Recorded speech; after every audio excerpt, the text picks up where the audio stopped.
Hey, and welcome back to the Hardware News Recap for the week. This is actually the second one for the week because there's been a ton of news. So first up, Intel says no 290K plus CPU. Also, the PS5 prices have increased where the PS5 Pro now, which came out like, I don't know, almost 2 years ago or something. 2024 it came out, I think.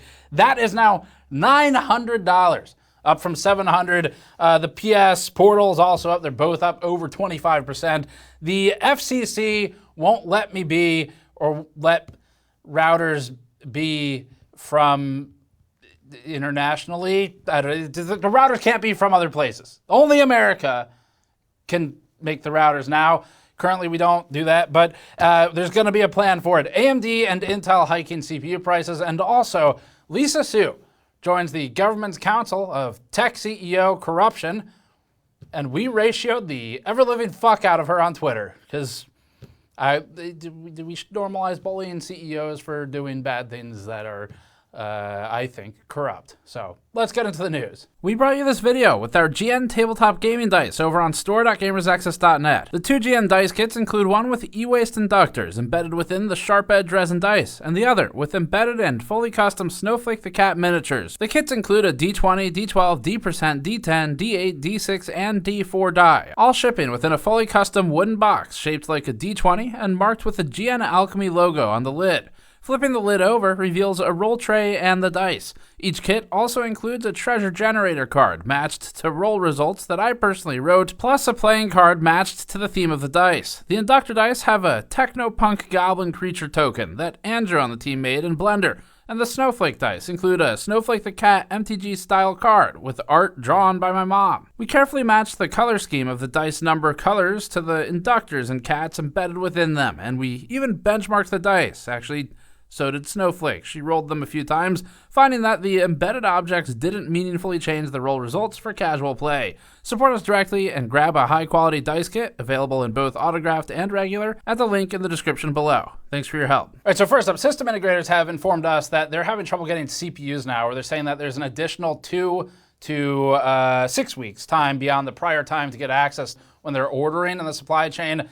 This is on top of the prior delays that they were talking about, and this matches the published rumors earlier this year where companies in China said they were having difficulty getting CPUs in a timely fashion from both AMD and Intel. That is now being reflected in global markets as well. We've spoken to SIs in Europe and in the United States, and both have expressed similar things. In addition to this, a little over a week ago, Tech Power Up published a re-report of a Korean news source indicating that Intel intends to increase CPU prices by about 10%. This past week, following the backroom conversations about Intel price increases, Nikkei Asia Review has stated that AMD CPU prices are expected to increase by 15% in the coming months. Nikkei Asia, via Tech Power Up, cites an 8 to 12 week timeline on CPU shipments, which aligns with the timelines we were just given and mentioned a moment ago. This is alongside other inbound price increases. We've already known about the memory and SSD price increases.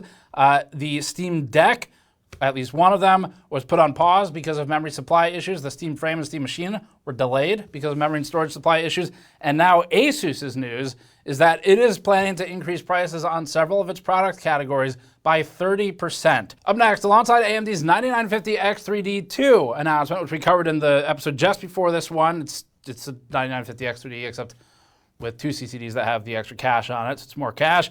Intel has confirmed that it doesn't have a response. That's right. That's normally they don't do it that way. But Intel said that its Ultra 9 290K won't exist. So the company explained its status in a statement to PC Games Hardware, and through machine translation, it reads, quote, "The Intel Core Ultra 7 270K Plus and Ultra 5 250K Plus are positioned to deliver outstanding gaming performance at incredible value to our competition." I think that's probably supposed to, I think the machine translation's a little off there, but I'm not sure what it's going to say on the screen. Depends. It seems like the browsers give you a different one every time. But as compared to their competition, let's go with that. The quote continues, "Our objective was to maximize performance for the desktop SKUs that are most available. As a result, Intel is not launching a 290K plus SKU," end quote. This effectively confirms that the 250KP and 270KP are likely the last two CPUs on this platform. Intel not launching 290K, not entirely opposed to that just in general, because the 270K plus is already kind of kicking the ass of the 9950X in a lot of situations. It's like half the price. So it might be something where Intel's like, we don't even need to respond. It's always good to have more options out there, but especially with the way the market is right now and prices and things, maybe it makes sense for them to just focus on the 250, 270K plus. We'd always like to see a flagship. It's just when they're already competing with the existing flagship outside of Threadripper in production workloads and gaming actually to some extent, without having a higher end part than what they just put out, then $300 CPU to get something that Intel used to sell for $400 is a massive move in the right direction for the company. So AMD's still at the top with X3D CPUs for gaming. It's just in production, like we talked about in the 270KP review. Intel's a real threat there, which is awesome. Like, it's great to see some real competition. Sucks about the rest of the market, like the memory prices, but we haven't seen that in a while. Overall, we like the positioning of the 270K plus. 250K plus wasn't bad. The 270 was just really interesting though. And our biggest complaint about the CPU is that it's on a dead-end platform. So I really hope Intel takes that seriously next time, where they get over their ego and they just make something that actually can have CPUs for more than 1.5 generations. That would be nice. But realistically, Intel is likely suffering the same fate as most of the other hardware manufacturers right now on the consumer side, which is a lot lower sales.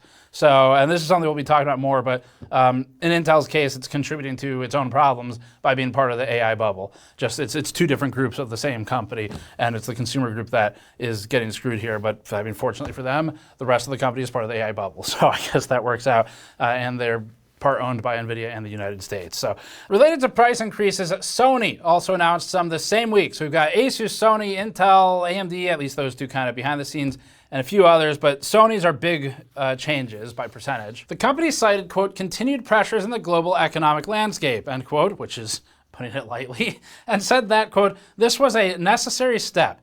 The updated recommended retail prices for PS5 consoles are effective starting April 2nd, 2026 as follows, end quote. So they're giving some time, some heads up at least. In the US, Sony noted that the PS5 will now be sold at $650, $600 for the digital edition, and $900 for the PS5 Pro. Europe gets the same treatment, except in euros instead. Sony also noted that its PS Portal system will now be $250 in the US. The $900 PS5 Pro price is up 29% since its launch in November of 2024. Prices are supposed to go down as technology ages, not up, and this has especially been true of consoles over the years. The PS Portal has been $200 for a couple of years at least now, and is increasing 25%. Up next, Brendan Carr's FCC has effectively ended the sale and importation of foreign-made routers, even if it's US companies making them overseas, in a new covered list entry after the executive branch of the government concluded that foreign-made routers, quote, pose unacceptable risks, end quote, to safety and security of the U.S. and its persons, which we think, alongside the ID verification requirements and restricting access to certain websites, especially without ID, starts to lay the groundwork for a government control in general of the internet for the United States and an ability to build a domestic surveillance apparatus. That is the direction I think we're going with this. Speaking with Wendell of Level 1 Techs, he has a lot of similar concerns with government control over networking devices. And I mean,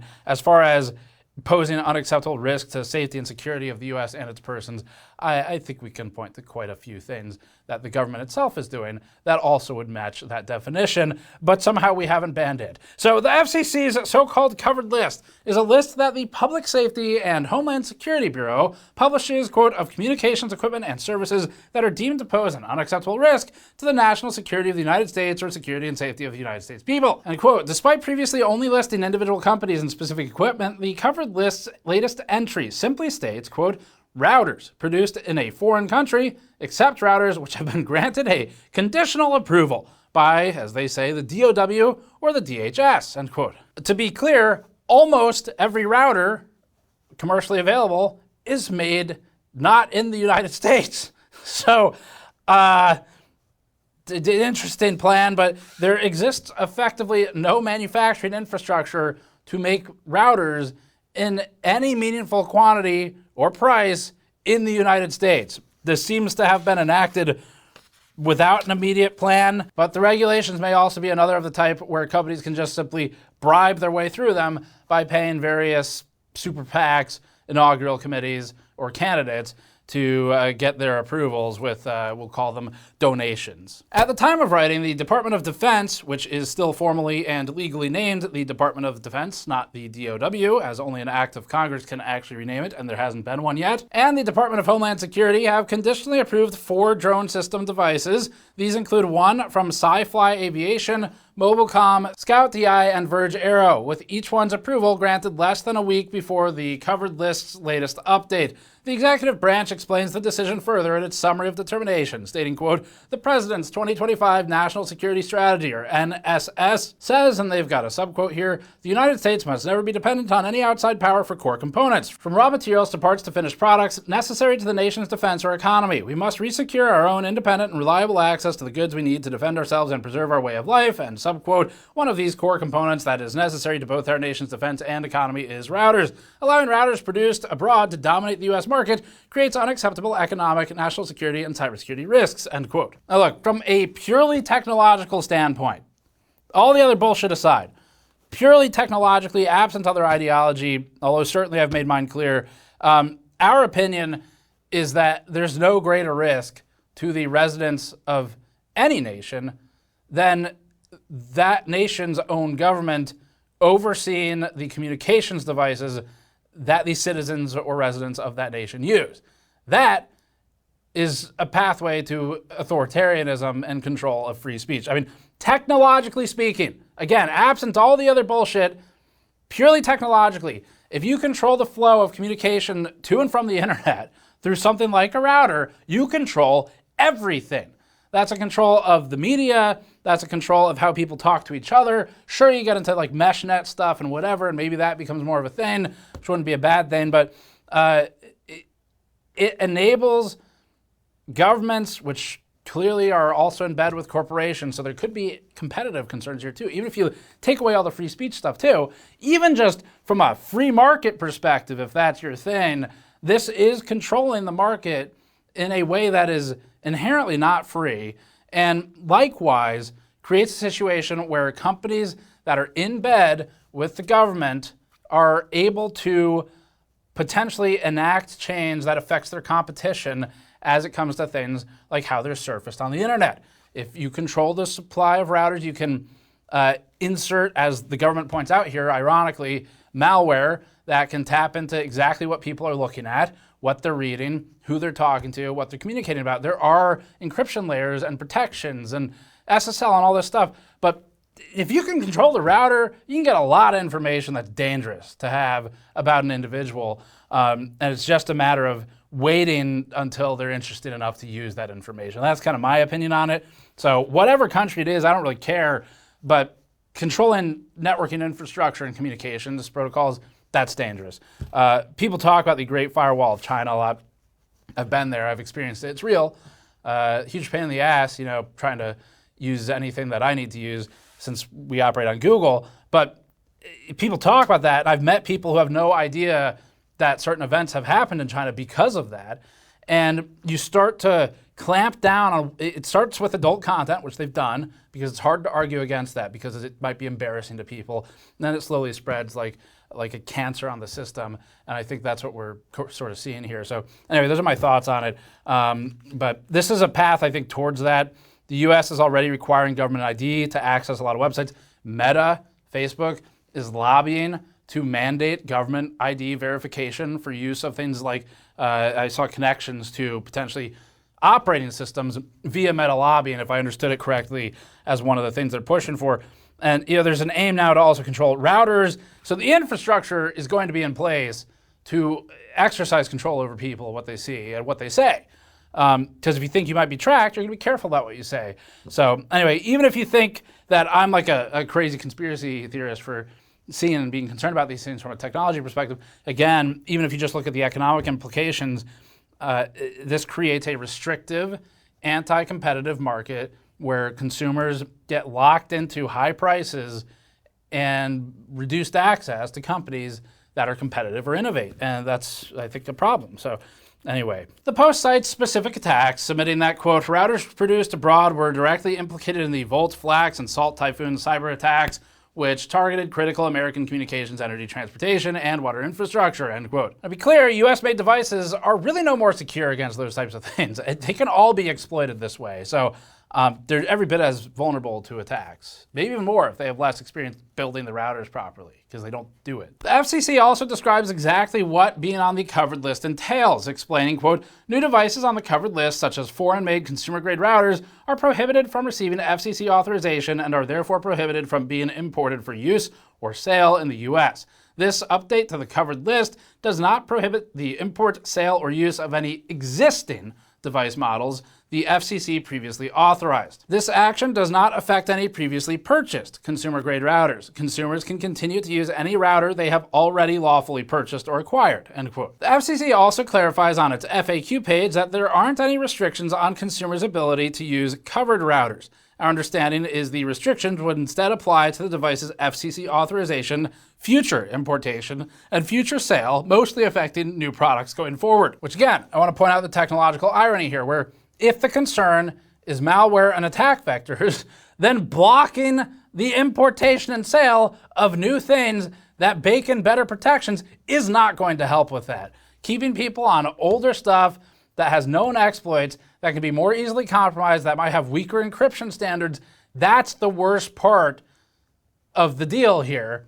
That is not being stated. I don't know if they don't think about it, but I think it is easy to overlook that, wait a minute, if people don't buy new stuff because it's too expensive or it doesn't exist, or the thing they want doesn't exist, they keep using the old stuff, there becomes a challenge where as companies age the product and stop updating it especially, it becomes the security vulnerability. It becomes a feedback loop or maybe a self-fulfilling prophecy if you want to look at it that way. The Register points out that, quote, the flaw with the policy is that practically all routers are manufactured in other countries, end quote. Some of the largest router manufacturers, including TP-Link, Netgear, Asus, Linksys, and Cisco, manufacture the majority of their routers outside the US, meaning if the FCC doesn't conditionally approve those manufacturers' newest models, we may potentially see a router shortage in the not-so-distant future. Now, there's good news. These companies can probably make, we'll call them political contributions to get around these restrictions, which would help to resolve the problem, I guess.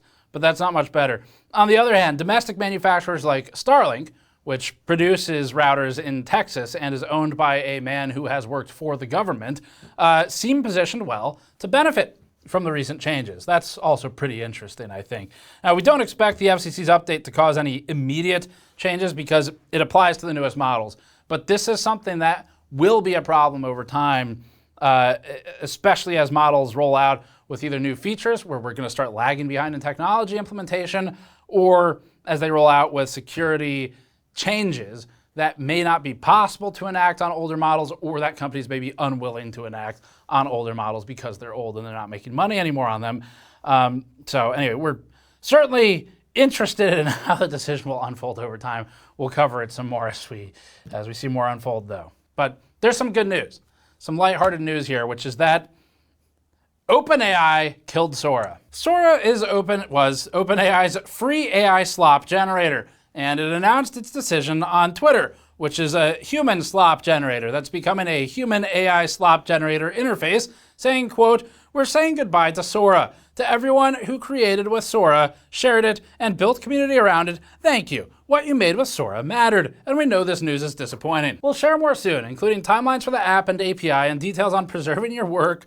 Signed, the Sora team, end quote. That's right, what you made mattered for the OpenAI team to suck in all the data and prompts and everything they could attach to your account and then use it to train their other AI or something. But I will say it's not disappointing. I'm quite appointed, actually. Is that the opposite of disappointment?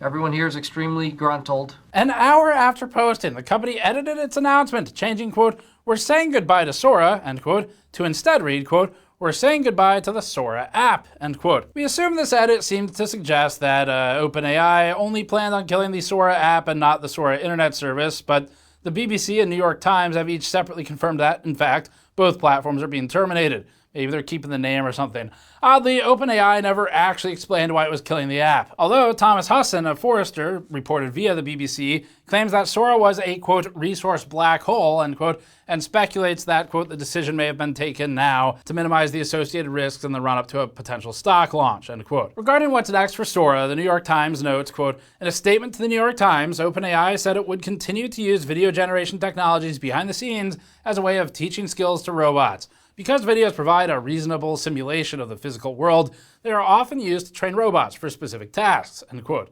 possibly foreshadowing a future partnership between OpenAI and NVIDIA even further as it relates to NVIDIA's Omniverse technology. All of this comes less than 4 months after signing a 3-year licensing agreement with Disney, in which Disney agreed to become a, quote, major customer of OpenAI using its API to build new products, tools, and experiences, end quote, and also agreed to, quote, make a $1 billion equity investment in OpenAI and receive warrants to purchase additional equity, end quote. Interestingly, Reuters reports that the, quote, transaction between the companies never closed. Two other people familiar with the matter said, and no money changed hands, end quote. Which just sounds like OpenAI's business model in general. Big promises and boost the valuation of everyone involved, and then don't move any money around. And when you do move the money around, it's the same money, going back and forth. According to the BBC, quote, a spokesperson for the Walt Disney Company said, subquote here, we respect OpenAI's decision to exit the video generation business and to shift its priorities elsewhere, end quote. While this is a small victory in the fight against AI slop, we can't help but feel a little bit concerned about the suddenness of the move and what OpenAI is planning next, because it doesn't seem like I don't think it's going to be good. Up next, Jensen and Lisa Su join the Council of Tech Corruption.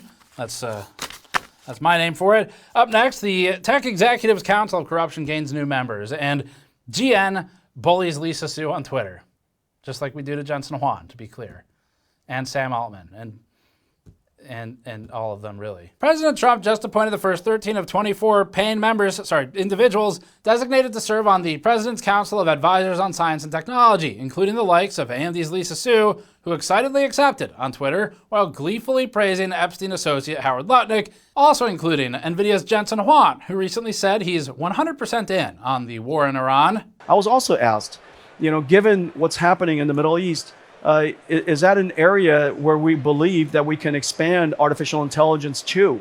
I believe that there's a reason we went to war, and I believe at the end of the war, Middle East will be more stable than before. And so if we were there, if we were considering it before, we should absolutely be considering it after.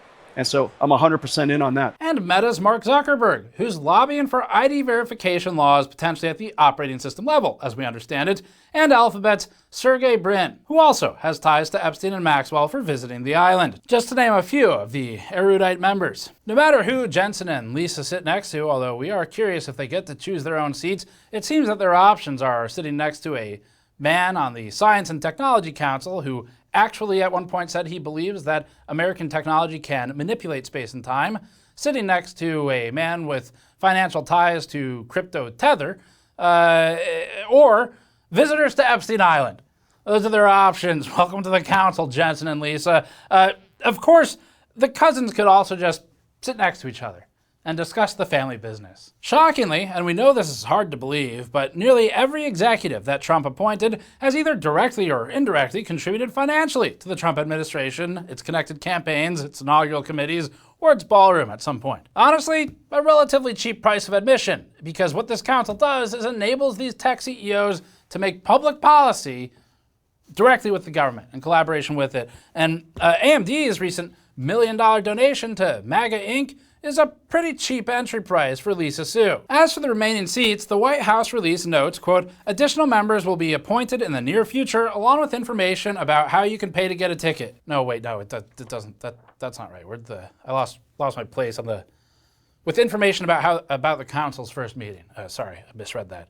Anyway, we actually have a video clip of the council's first meeting, and in it, you can see Jensen Huang welcoming Lisa Su to the council. You are on this council, but we do not grant you the rank of master.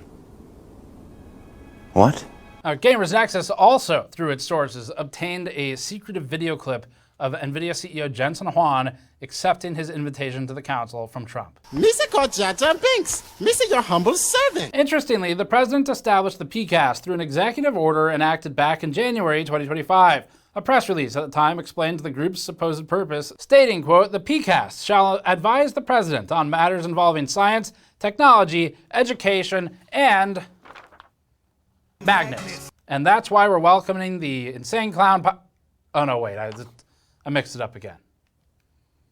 Innovation policy, not magnets. The council shall also provide, quote, "the president with scientific and technical information that is needed to inform public policy relating to the American economy, the American worker, national and homeland security, and other topics," end quote. Our understanding is that this gives control over public policy to executives like Lisa Su, Jensen Huang, Mark Zuckerberg, and people like that. Further down in the Executive Orders Administration Clause, it states, quote, "The Department of Energy shall provide such funding and administrative and technical support as the PCAST may require to the extent permitted by law and as authorized by existing appropriations. In order to allow the PCAST to provide advice and analysis regarding classified matters, the co-chairs may request that members of the PCAST, its standing subcommittees, or ad hoc groups who do not hold a current clearance for access to classified information receive security clearance and access determinations pursuant to Executive Order 12968 of August 2nd, 1995, end quote. So basically our read on this is, in addition to being helmed by AI hyperscalers, data center executives or people involved in buying and selling to data centers, and in addition to the tech CEOs now significant control directly over public policy via membership of this board, it will also be limitlessly funded, it seems, by the Department of Energy. And again, we're talking about data centers, which have an energy problem, and this will supposedly grant members security clearance to access classified information as well. Within hours of the PCAST announcing its newest members, AMD CEO Lisa Su, apparently unable to contain herself after licking a tasty boot, publicly thanked Epstein's old pal, Secretary Lutnick. Su lately has thanked Lutnick a lot recently, you should know, and you should also be aware that Lutnick has been linked to discussion of bailouts of private entities in the past that probably don't really deserve it, we think. So to us, this is a signal that these companies want to be in with the right people when the bubble pops and when the bailout money needs to start getting doled out. Anyway, Lisa Su said this to her new friend. Quote, "Thank you, Howard Lutnick, for joining the Semiconductor Industry Association board for an important discussion on strengthening America's leadership in semiconductors and expanding our domestic manufacturing footprint. We deeply appreciate the open dialogue and partnership with the Commerce Department as we work together to accelerate America's tech stack and expand opportunities across the U.S. workforce." End quote. And as for us, we had our own thoughts, and so did like all of Twitter that saw it. To us, all of this is directly relevant to these tech companies. They are helming the boards making public decisions with a government that is rolling out restrictions on router sales, among other things. And in this situation, these companies are positioning themselves to drive public policy, work with the Department of Energy, especially at a time with an energy crisis where everyone's bill is going up despite the government planning to offer BYO power plant alternatives, or as I'm calling it, BYOPP. So they have one fewer P than Intel's PPP, but they do still have a BYOPP plan. And most recently, Lisa and Kratsios, the White House man in charge for data center policy, are working together to, as we read these decisions they make, reduce clean air and clean water protections for people who live near where data centers are going in. As we said in the AMD WTF video, because fuck you, you shouldn't have bought a house next to that data center shaped forest. These companies have a fast track to destroying or plowing through any regulations in their way. And this isn't just like an environment thing. This is health and safety, it's noise, it's whatever. It's everything bad that comes with just a gigantic structure popping up that pulls tons of power without any planning whatsoever going into it, or at least with less planning than used to be federally mandated, and also barreling through states' rights over these issues. This is something we've repeatedly brought up. This is something Kratsios himself seems to be continually pushing, and Lisa Su seems to love working with Kratsios. When he's not selling ShamWow, he's standing on stage with Lisa Su at CES 2026. Ultimately, we're concerned about the implications of the increased political power that is being accrued by these tech CEOs and those serving on PCAST specifically.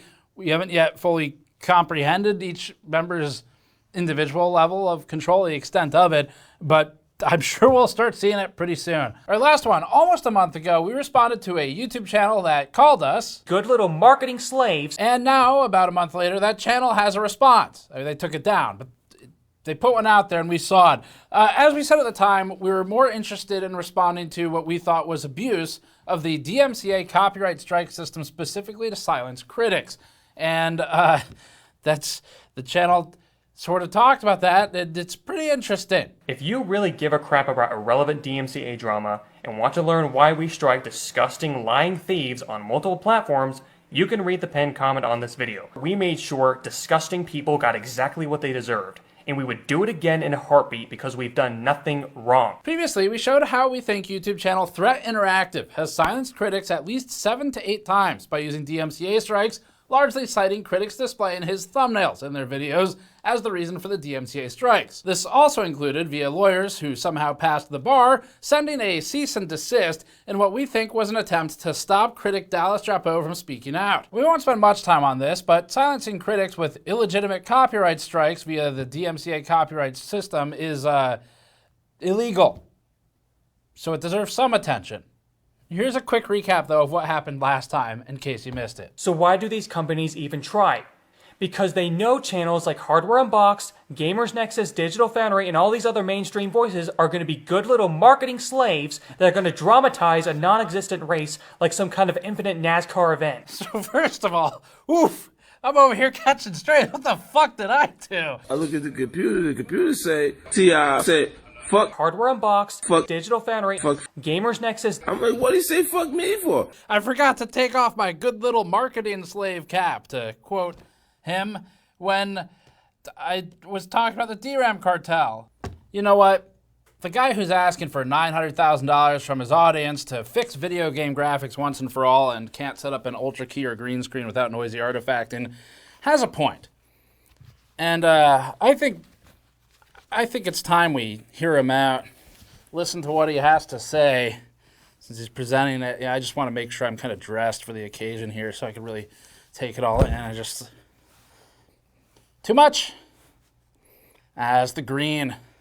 Just a little too much with the green, I think. I look kind of like Otto Man from The Simpsons. But anyway, in the time since, Threat Interactive DMCA struck another person. This time, someone who re-uploaded our video clip from GN, critical of his actions. I want to be clear, we didn't strike the guy who re-uploaded that clip. You can upload clips, I don't give a fuck. I was fine with it. Threat Interactive struck it, we think illegitimately. Threat Interactive also admitted on Twitter that, quote, we will DMCA strike liars and those who are, and those who are spread misinformation that dumbs down the public on purpose. Why are you defending those who call you dumb, comma, and want to keep you dumb? Question mark. End quote. Yes, I hate people who